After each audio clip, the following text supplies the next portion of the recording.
This little computer is doing something very special. It's doing the very best it can. Isn't that just wonderful? Let me back up.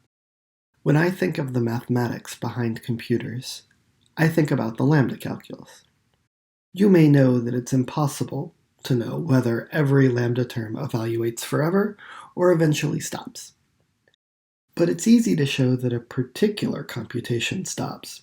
Just, run it until it stops.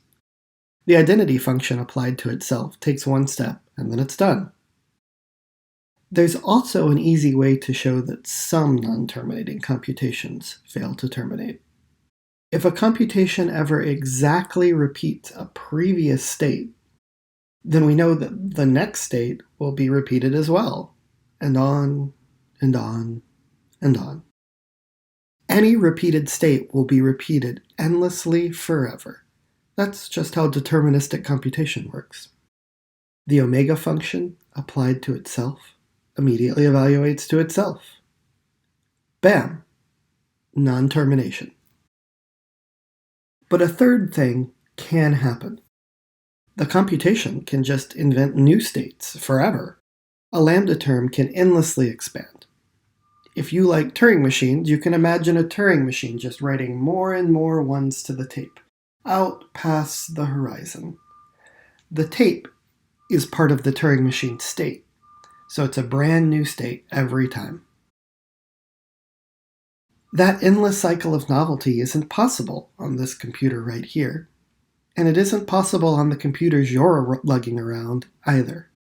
These physical computational devices are ultimately made up of a finite number of switches that can be on or off. So the whole device has a finite number of states it can be in. If a computational device can only be in 16 different states, and it runs for 17 steps, then it must have repeated one. That's the pigeonhole principle. Bam! A repeated step is a proof of non-termination. This computer is a modification of a design by Ben Eater, who has a series of YouTube tutorials for making a simple 8-bit computer. Eater's design has 16 bytes of RAM, a 1-byte accumulator, a 4-bit program counter, and 2 1-bit flags. That's a total of 142 bits, 142 switches that can be on or off. So a computer following this design can't be in more than 2 to the 142 states. Which is lots. But it could be worse. First, we know about a 6-symbol Turing machine that runs more than this many steps before halting. That's a lot more. Second, Ben Eater's computer is a von Neumann design. The memory has to hold the program and any data, so it's limited to a total of 16 instructions. It's not clear how complex of a program you can really write on such a simple machine. Third, look right here.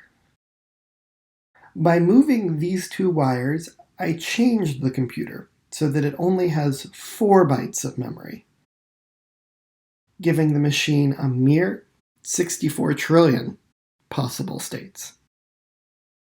But the program that runs for the very longest before halting runs for a mere 835 steps. That's this program, the program that this computer is running right now.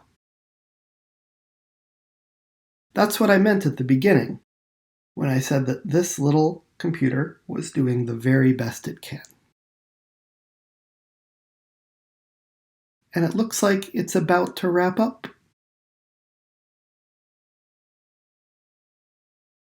And there.